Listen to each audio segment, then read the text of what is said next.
She moved to the lake to escape every voice. On the first night, a stranger's guitar slipped straight through her walls. What happens when the quiet starts sounding like him? Before we dive in, make sure to hit subscribe, tap like, and share this video. The more voices we reach, the louder these stories become. And drop your city in the comments. Let's see where love finds us. She moved into the cottage at the very end of the lane because the listing promised 3 things. No shared walls, no neighbours on one side, and a lake so still it looked like glass. Quiet. That was all Elena Ward wanted. Not the polite kind people pretended to offer when they lowered their voices in crowded rooms. Real quiet. The kind she imagined could finally press a gentle palm over the constant buzzing in her chest. The ringing in her ears that sounded suspiciously like her ex's voice, telling her she was too much, too loud, too emotional, too everything. Elena stepped out of her car and straightened, stretching sore muscles. The late afternoon sun slid over her curves, warm on her bare arms. She was short and thick and soft in all the places men in her past had tried to fix with diets and unsolicited advice. Here, under the tall pines and washed-out sky, nobody was watching. Her thighs could touch, her stomach could roll when she bent, and no one was there to comment. She took a slow breath and tasted damp earth and lake water instead of car exhaust. Quiet. The cottage was small but cosy, honey-coloured wood floors, white curtains, a sagging grey couch she secretly loved on sight, and a kitchen that wrapped around her like a hug. She set down the box of vinyl records she'd almost left behind. They thunked softly against the floor. "Elena, you said quiet," she muttered to herself. "You don't even have a record player here yet." Still, she couldn't leave them.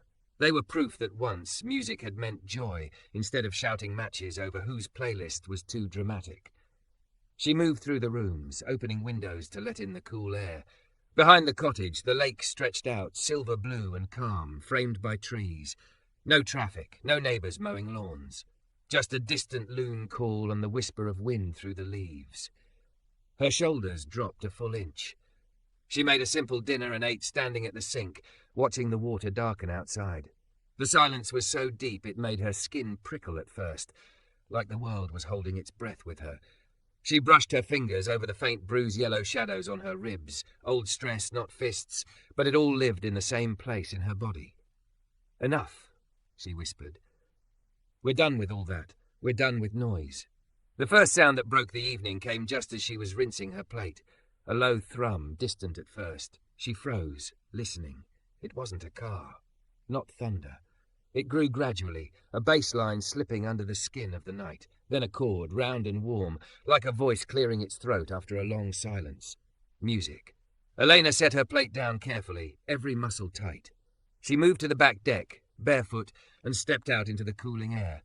The sound was clearer now. A guitar, definitely. Finger-picked, intimate, not the loud, distorted blasting she'd learned to flinch away from. The notes rolled across the lake in soft waves, wrapped in a voice deep enough to make her ribs hum. A man's voice. Rich, textured, almost like dark coffee poured into a ceramic mug. "Oh, you've got to be kidding me," she whispered, torn between annoyance and something else she didn't want to name. She followed the sound along the deck rail, peering through the thin line of trees that marked the boundary between her cabin and the next property over. The listing had said, "No immediate neighbours," and technically that was true. There was a strip of woods, but through the late summer foliage she could make out the warm spill of light from another small house, a few dozen yards away, its back porch glowing like an invitation. On that porch sat a man. He was leaning back in a worn chair, a dark hoodie pushed up over strong forearms, a guitar resting easy in his hands. The lamplight brushed over deep brown skin and the sharp line of his jaw. Even at this distance, she could see the concentration in his posture, the way his fingers moved with unhurried certainty over the strings. His voice carried across the water, low and unpolished, not performing for anyone, just existing, like another part of the night. He wasn't singing words, not really, just sounds. Hums, a half-formed melody that rose and fell like breathing. Elena's pulse kicked hard. She shouldn't like this. She'd come here to get away from noise, to get away from men who took up space with their voices, who filled every silence with their opinions and their music and their demands. And yet, This didn't feel like an intrusion. It felt like walking into a room and realizing there'd been a song playing softly all along. She wrapped her arms around herself, rubbing her palms over the backs of her upper arms. Her curves made her feel exposed, even in leggings and an oversized shirt, even alone on her own deck. She hated that. Hated that some part of her had memorized every criticism ever thrown at her body, like a playlist she couldn't turn off. Another chord floated across the lake. Then another. "Excuse me," she called before she could stop herself. The music cut off abruptly. The silence that followed was sharp, a snapped string. The man shifted, peering into the dark. "Hello?" His voice without melody was even deeper. It slid through her, startling and steady. "You okay over there?" His words were close enough that she could hear the concern in them. It unsettled her more than the music had. Elena stepped closer to the railing, heart pounding. Can you maybe keep it down? It carries really far over the water. A beat of quiet. She could almost feel him recalibrating. "Didn't realize anyone moved in yet," he called back. The tone of his voice changed. Less private, more careful. "Sorry about that." Guilt stung under her skin. She hadn't meant to sound like some uptight neighbor marching over with a noise complaint. She just panicked. The music had slipped under her guard too easily, and that scared her. "It's fine," she said quickly. I moved here for the quiet, that's all." There was another pause. The porch light from his place lit up, floating specks of dust and a hint of his profile as he turned more fully toward her. She couldn't see his eyes, but she felt them. "Got it," he said softly. "I'll put the guitar away." Something in his voice made her chest squeeze, like she'd taken a vibrant colour out of a painting and left everything a little flatter. "You don't have to stop completely," she said, before her fear could drag the words back. Her fingers dug into the wood of the railing. "Just, maybe not so loud, or not so late." He let out a short breath that might have been a laugh. "Ma'am, this is about as loud as it gets. It's just me and a beat-up acoustic out here." He sounded more amused than offended, and that threw her too. Most men she'd known would already be rolling their eyes, making it her fault for being too sensitive. "I didn't mean..." She swallowed, feeling foolish. "I'm sorry, it's been a long day. I'm adjusting." "New in town?" he asked. "Yes." "Well, welcome," he said simply. "I'm Malik. I usually play earlier. Guess I lost track of time." Malik. The name fit the voice somehow. Solid, grounding. Dangerous, her mind supplied. Not because of anything he'd done, but because of the way the syllables settled in her chest like they belonged there. "Elena," she replied, surprising herself. She hadn't planned to give him her name. Names made things real. Names became story hooks, ways for people to grab onto parts of you. "Elena," he repeated like he was testing how it sounded. "I'll keep it down. If it ever bothers you again, just holler. Or, don't." There was a smile in his tone now. "I don't want to mess with your quiet." Something softened inside her at that. Most people had told her she was too quiet, too withdrawn. It hadn't happened overnight. It was what happened when the noise in your life never belonged to you. "Thank you," she said, quieter now. "Have a good night, Elena." "You too." She stood there for a long time after he went back inside and the light on his porch clicked off. The lake reclaimed its stillness. The world went back to the hush she'd come here for. But the quiet felt different now. Underneath it, like the last echo of a note, she could still hear him. That deep, unhurried voice saying her name. The memory of his guitar humming across the water. She'd said she wanted quiet. Instead, the night had introduced her to a sound that didn't feel like noise at all. And that scared her more than any chaos she'd left behind. The next morning she woke to birds and the soft lap of water against the shore. For a second, Elena didn't know where she was. The ceiling was too low, the light too gentle. Then the smell of pine and the faint ache in her shoulders from hauling boxes reminded her. The cottage, the lake, the choice she'd made to leave everything. She lay there staring at the wooden beams and thought of the one thing that didn't belong to her carefully curated quiet. His voice. "I'll keep it down. I don't want to mess with your quiet." Malik. Her cheeks warmed, remembering how abruptly she'd called out to him, like some defensive reflex. Her heart had been beating too fast, not from anger, but from the way his music had slipped past all her walls. She rolled out of bed, the oversized t-shirt skimming over the curve of her hips and thighs. In the mirror above the small dresser, she caught her reflection and paused. Thick, soft, barefaced, her hair a messy halo. This body had been a battlefield once, every stretch mark and curve turned into ammunition. Here, there were no critics, only her. But the thought of being seen, really seen by someone like him, still made something in her clamp up in fear. She made coffee, the old drip machine hissing and sputtering on the counter. Steam rose in thin, twisting ribbons. She wrapped her hands around the mug and stepped out onto the back deck. The lake was pale blue under a hazy sky. The house next door was quiet, its porch empty. No guitar. No deep voice drifting over the water. She told herself that was a good thing. By late afternoon, the silence had begun to press against her. She tried unpacking. She tried reading. She tried sitting with her own thoughts like every self-help book suggested. But her thoughts were loud in a different way. Replays of arguments, of slammed doors, of her ex's sneer when she'd said she needed space. "You're so dramatic, Elena. You make everything a big deal." She set the book down, hands shaking. On impulse, she grabbed her grocery list and keys. The little town's main street was a 10-minute drive away, a strip of brick buildings and old signs. She told herself she needed vegetables, batteries, maybe a plant or two to make the cottage feel less like a rental and more like a choice. The grocery store was smaller than she was used to, but bright. Fluorescent lights glared off metal shelves. She moved slowly through the aisles, filling her basket with basics. When she reached for a jar on a high shelf, the hem of her shirt rode up, exposing a strip of soft belly. She yanked it down quickly, face flushing, even though no one was looking.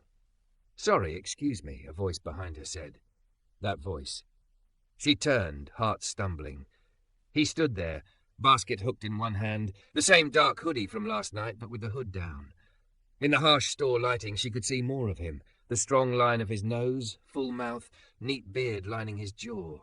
His eyes, warm, deep brown, locked with hers for a moment that stretched. "Elena," he said, recognition softening his features. "Didn't mean to sneak up on you." She swallowed. "Malik?" Her tongue tripped over his name like it had to get used to it. He gestured toward the shelf. "You want me to grab something for you? These top rows are a conspiracy against anyone under 6 feet. She huffed out a laugh, tension loosening a fraction. "I'm not that short." He glanced down at her, then made a thoughtful sound. "You're exactly right-sized. The shelves are wrong." Heat shot up her neck, his casual compliment landing with a weight she wasn't ready for. She'd been called a lot of things. Too big, too much, not enough. But right-sized? Never. She stepped aside, trying for nonchalance. "I just needed pasta sauce. The good stuff's always out of reach." He plucked a jar from the top row and handed it to her. His fingers brushed hers, warm and calloused, and she felt the contact like a spark. "Here you go," he said. "Welcome to town tax. 1 jar of overpriced sauce." "Is that in the town charter?" she asked. "Page 3. His mouth tipped in a half-smile. "Right after 'Do not yell at your neighbor for playing sad guitar at sunset.'" She winced. "I'm sorry about that. I didn't mean to." "Hey," he shook his head, expression gentle. "You didn't yell. You were polite. And you set a boundary. That's allowed." The words landed deeper than he knew. She looked away, blinking hard at a shelf of cereal. "I just have a thing with noise," she admitted. "I moved out here to breathe." He studied her for a second. "Bad neighbors before?" "Bad everything," she said before she could stop herself. The honesty startled her. She cleared her throat. "Anyway, I appreciate you turning it down." He shifted his basket to the other hand. "How about a trade?" She eyed him warily. "What kind of trade?" "I play earlier in the evening on my back porch. Real soft, promise. And if it ever feels like too much, you tell me. No explanations required. In exchange..." His gaze flicked over her grocery basket at the solitary microwave meals and instant coffee. "You let me show you where to get proper food in this town. Can't have a new neighbor starving on my watch." Her instinct was to say no, to keep the distance, the fragile quiet she'd worked so hard to carve out. But something in his offer wasn't pushy. It was balanced. Music for meals. Sound for sustenance. She thought of the cottage, of the long stretch of evening that waited for her after she checked out, of the way her chest had loosened just a little when his guitar filled the dark. "Okay," she said slowly, "but I'm not a charity case." His smile deepened, lighting his eyes. "Didn't think you were. Think of it as a cultural exchange. I'll introduce you to the diner that makes the best fried chicken within 50 miles, and you can tell me why you brought a box of vinyl records to a house with no turntable." Her jaw dropped. Have you been spying on my stuff?" He chuckled. "Your front window was open when you were hauling boxes in, and you talk to yourself when you carry heavy things, by the way." Mortification flooded her. Oh my God. "It was cute," he added easily. There it was again, that word, like he didn't see her as too much of anything. "Dinner?" he said, tapping the rim of his basket with his knuckles. "Tomorrow night? Diner's 5 minutes from your place. I'll drive so you don't get lost on the back roads." She hesitated, the old reflexes kicking up. Don't be alone with men. Don't trust strangers. Don't say yes. But they tangled with a newer, quieter voice inside her. "You're allowed to want company." "Fine," she said, though her voice came out softer than she intended. "Tomorrow." His grin was quick and genuine. "Cool. I'll be by around 7. Grey truck. Can't miss it." He moved past her, the air between them carrying a hint of soap and something warm like cedar. She watched him go, awareness prickling all over her skin. The curve of his shoulders, the easy way he navigated the narrow aisles, the nod he gave to the older cashier who greeted him by name. This man wasn't just some stranger with a guitar. He belonged here. She checked out, drove home on autopilot, and spent the rest of the day pretending she wasn't counting down hours. That evening, as the sky pinked at the edges, the first notes floated across the lake again. She was on the couch with a book open in her lap, eyes unfocused, when she heard it. Softer this time, like he truly was trying to be background. The chords were familiar now, a simple pattern, but he threaded variations through them that made them feel new. Her pulse responded before her mind did. Without really thinking, she set the book aside and went out onto the deck. The air was cooler, the lake darkening to navy. His porch light was on, his silhouette outlined as he sat with the guitar, head bent a little. He didn't see her at first. He was turned slightly away, fingers moving with the kind of absent-minded focus that comes from doing something 1,000 times. The song this time had words, but they were low, half-mumbled. She caught fragments about roads and rivers, about leaving and returning, about noise that never turns into music. She leaned against the railing, letting the sound wash over her. It wasn't intrusive. It was a conversation she got to overhear without having to answer. A sound that shaped the quiet instead of breaking it. At some point, his head lifted. His gaze found her through the trees. The music didn't stop, but it shifted, just slightly, slowing, deepening. She realized with a jolt that he was changing the melody because she was there. Her throat tightened. For years, she'd felt like background noise in her own life, adjusting herself around other people's volume. Now someone was adjusting their sound around her. He played for another few minutes, then let the final note linger. "How's the volume?" he called gently. "Acceptable," she replied, trying not to smile and failing. "On a scale from 1 to call the cops." She huffed out a laugh. "Like a 3, maybe a 4. Background music." "Good," he said. "I can work with that." Silence settled again, but it wasn't empty. It held the shape of him on his porch and her on hers, a fragile line threaded between them across the water. She wrapped her arms around herself, fingers digging into the soft flesh of her sides, and for the first time in a long time, the quiet didn't feel like hiding. It felt like the pause between heartbeats, waiting to see what sound would come next. The next day moved both too slowly and too fast. By 6:30, Elena had changed her outfit 3 times. Every option felt like a negotiation. Too tight, too plain, too trying. She finally landed on dark jeans that hugged her hips and a soft, deep green top that curved over her breasts and waist without pretending they didn't exist. She stood in front of the mirror, smoothing the fabric over her stomach, tugging it down, pushing her hair back, letting it fall again. "You're not on trial," she told her reflection. "It's just dinner." Her reflection raised an eyebrow like it didn't buy it. Headlights swept briefly across the cottage wall. Her heart jumped. She stepped to the window and saw the grey truck pull into her driveway. Malik climbed out, shutting the door with a solid thump that somehow sounded reassuring. He wore dark jeans and a clean black t-shirt under a jacket, simple and effortlessly good on him. When he walked up the short path to her door, He moved with that same grounded ease that had struck her from the porch, like he knew where he was in the world and didn't need to prove it. Elena opened the door before he could knock. "Hey!"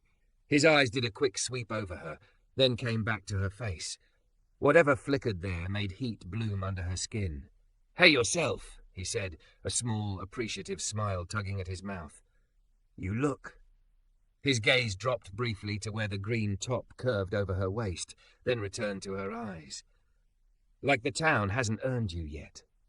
She snorted, the compliment so unexpected it disarmed her. "Is that your line for all the new neighbours?" "Just the ones I don't want to scare off." He stepped back, gesturing to the truck. "Ready?" She grabbed her bag and locked the door, the key cool between her fingers. As they walked to the truck, she was acutely aware of her body beside his, how much space she took up, how her hips swayed naturally. For once, she tried not to shrink. Inside the cab, he didn't turn the radio on. The engine hummed, tires crunching over gravel, and the quiet between them felt deliberate, not empty. A space that could be filled or not, on their terms. "Been settling in okay?" he asked after a minute, eyes on the road. "As okay as someone who labels all their boxes miscellaneous can," she said. "I found my coffee mugs in a box with Christmas lights and 3 old journals." "So you're a chaos packer," he said, amused. Bold move. It was more of a panic at 2 a.m. situation. His smile softened. "Moving out here was a big deal for you, huh?" She watched the trees blur past, their branches a dark lattice against the evening sky. "Yeah, it was either this or slowly disappear in a city that never shuts up." He glanced at her, just long enough to let her know he'd heard the weight under the words, then returned his focus to the road. "I'm glad you picked this." The diner was exactly what he'd promised. A squat building with big front windows, neon signs buzzing faintly, and a hand-painted board announcing Fried Chicken Friday, even though it was Thursday. Inside it was warm and bright, the air thick with the smell of grease and sugar. The moment they stepped in, the sound hit her. Not loud by normal standards. A low country song from the jukebox, clinking cutlery, murmured conversations, a burst of laughter from a booth in the corner. But the layers of it piled in her chest, every voice a thread tugging, every plate clatter a small jolt. Her breath shortened, almost imperceptibly. To anyone else, she probably looked fine. She was too practiced at that. "Malik," the woman behind the counter called. "You bringing us trouble or competition?" "Neither, Gloria." He called back, guiding Elena gently toward a booth by the window. "Just trying to impress my new neighbor so she doesn't report me for crimes against quiet." Gloria laughed, eyes crinkling, and gave Elena a welcoming once-over. "Honey, if he starts playing that sad boy guitar stuff too late, you come to me. I'll handle him." Elena managed a small smile, sliding into the booth. The vinyl seat squeaked under her, reminding her of her body again, the way it spread, the way she took up space, even sitting down. Malik sat opposite, his presence somehow steadying. He handed her a menu. "Recommendation: fried chicken, mac and cheese, and the peach cobbler if you're not morally opposed to rolling yourself out of here." Her stomach twisted, not from the food, but from old comments about what she shouldn't eat. She stared at the list, words blurring as the noise eddied around her. "Elena," Malik said quietly. She looked up. His expression had shifted, still easy, but his eyes sharper, more attentive. "Hey," he said, voice lowering just a fraction, like he was adjusting volume just for her. "You with me?" She blinked, realizing her fingers were clenched around the menu. "Yeah, sorry, just a lot." He nodded, like that made perfect sense. "Pick one thing to listen to," he said softly. "Just one. Ignore everything else." She swallowed. "Like what?" "Anything. The clink of a spoon, the jukebox, my voice." A hint of a smile. "You get to choose." His voice, even the suggestion, sent a little ripple through her. She focused on him, on the way his words unfolded, slow and deliberate, on the low timbre that sat in her chest rather than on top of her skin. As she did, the other sounds receded, not gone, but less sharp. "Better?" he asked. She exhaled, shoulders dropping a fraction. "Yeah, actually. Good." He leaned back, giving her space. "My sisters call it tuning. Grew up in a house with 4 kids, 1 TV, 1 bathroom, and a father who believed the volume knob was a myth. You learn to tune in or go insane." The image made her lips twitch. "So you're a professional noise wrangler. You're talking to a man who can sleep through thunderstorms but will wake up if a kid down the street sighs funny. His mouth quirked. You learn which sounds matter. Something in her eased at that. I never learned that, she admitted. In my last place, everything mattered. Every footstep, every door slam, every tone. She picked at the edge of a napkin. If I missed one, it became my fault later. His jaw tensed, a subtle shift. Your ex, she nodded, throat tight. He didn't hit me or anything, she rushed to clarify, as if that made her history less valid. He just filled every corner. TV on all the time, music blaring, talking over me, talking for me. And when I asked for quiet, it was like I was insulting him. He said I was dramatic, ungrateful. So I started dreaming about a place where there was nothing. No sound, no one. And you ended up next door to a guy who plays guitar at sunset, Malik said gently. A laugh broke out of her, unexpected and wet at the edges. Yeah, irony's got jokes. Their food arrived hot and heavy on the plates. The smell made her stomach growl, betraying her. Malik pretended not to notice, just picked up his fork. Eat, he said. I promise this chicken has healed hearts and ruined diets in equal measure. She took a bite. The crisp, salty warmth hit her tongue, and for a moment every other thought quieted. It tasted like something earned. As they ate, they talked. It surprised her how easy it was to answer his small questions with real pieces of herself. She told him about the city job she'd left, about her box of records, about the way she'd started hating her favourite songs because they kept getting used as background to someone else's moods. He told her about growing up here, leaving for a while, then coming back. About playing at bars when he was younger and realising he was more interested in the one person listening too intently than the crowd yelling for covers. The lake helps, he said, glancing out the window toward where the dark water would be. Sound travels, but it also softens. It's like the world whispering back what you send out. Her chest ached at that. Is that why you play there? He shrugged, a little shy for the first time. It's the only place I don't feel like I have to perform. It's just me and whoever happens to be listening. She didn't say me, but she felt it. By the time they left, the diner had gotten louder. A group in the corner had started a rowdy birthday song, off-key and enthusiastic. The jukebox cranked up another notch. As they stepped out into the cooler night, the door swinging shut behind them, the sudden change in sound made her sway. The quiet outside felt like being plunged into water. She sucked in a breath that came out shaky. Whoa, Malik said softly. You good? She nodded, but her chest was tight again, heart racing. The noise inside, the memories it had stirred, the way she'd pushed herself not to flee, it all crashed into her at once. Her eyes burned. Sorry, I'm fine. I said I wanted quiet, and then I let you talk me into all that.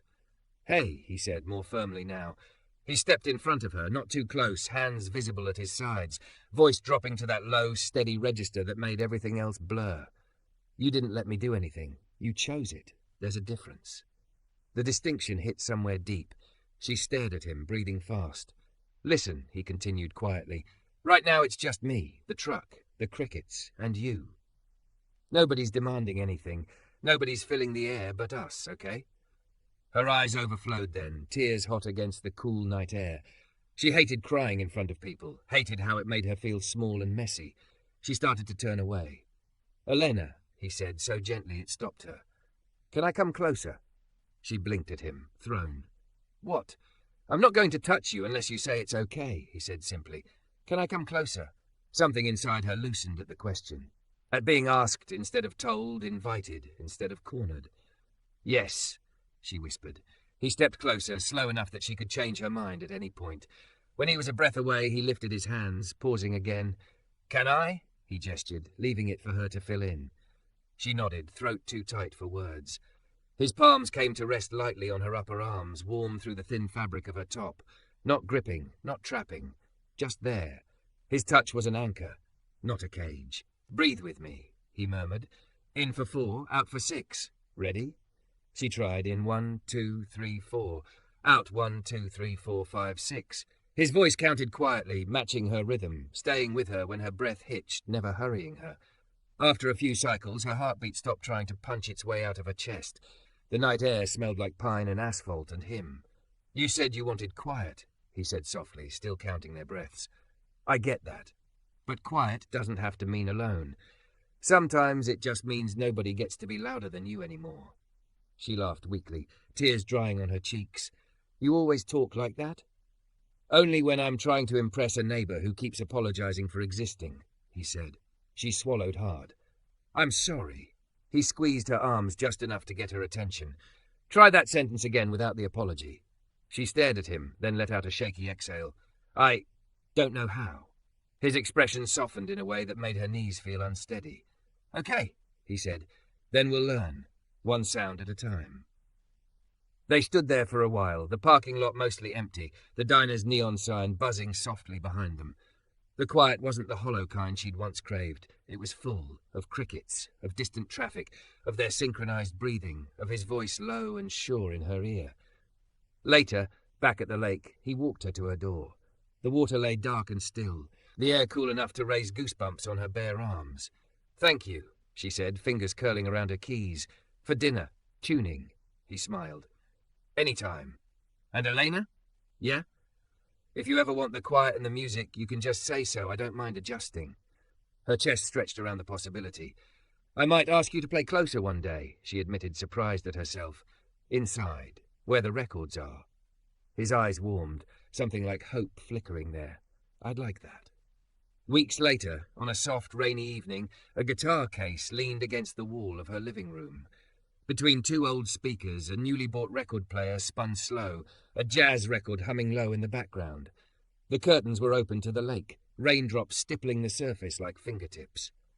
Elena lay on the couch, her body curved against Malik's side, her head on his chest. His arm rested around her, hands splayed over her upper arm exactly where it had been that night in the parking lot. Only now the touch was familiar, chosen 100 times. He traced idle patterns on her sleeve with his thumb as he hummed along softly to the song. The vibrations of his chest under her cheek were a sound all their own, deeper than any music. Every so often he said something low, a comment about the saxophone, a memory sparked by a lyric, her name shaped like something treasured. She listened, to the rain, to the soft crackle of the record, to the steady thump of his heartbeat beneath her ear, to her own breath, unhurried and unhidden, to their small shared laughter when the cat from next door appeared on the windowsill like a disapproving landlord. Once she thought she'd have to erase every sound to feel safe. Now her peace was built out of them, chosen, deliberate, hers. You're quiet, Malik murmured, lips brushing her hairline. She smiled against his chest. You say that like it's new. No, he said, a smile in his voice. I mean you're quiet in a different way, not hiding. She tipped her head back to look at him. You're the one who keeps making noise, she countered. Yeah? He arched a brow. That a complaint? She studied him. The warm brown of his eyes, the gentleness he never used as leverage, the voice that had become her favourite thing to listen for at the end of the day. No, she said softly. It's the first sound I've ever wanted to keep. His expression shifted, something tender and fierce flashing there, before he leaned down to press a slow, careful kiss to her lips. No demand, just a question she answered by kissing him back. Outside, the rain kept falling. Inside, the record spun. The guitar waited, their breaths tangled. She had said she wanted quiet. What she'd really wanted, she realized now, was this: a life where she could choose what filled the silence. Where her own voice mattered, and the sounds around her were ones that held her instead of hurting her. And over all of it, woven through every ordinary day, was him. His laugh, his music, his heartbeat under her ear. Her favourite sound.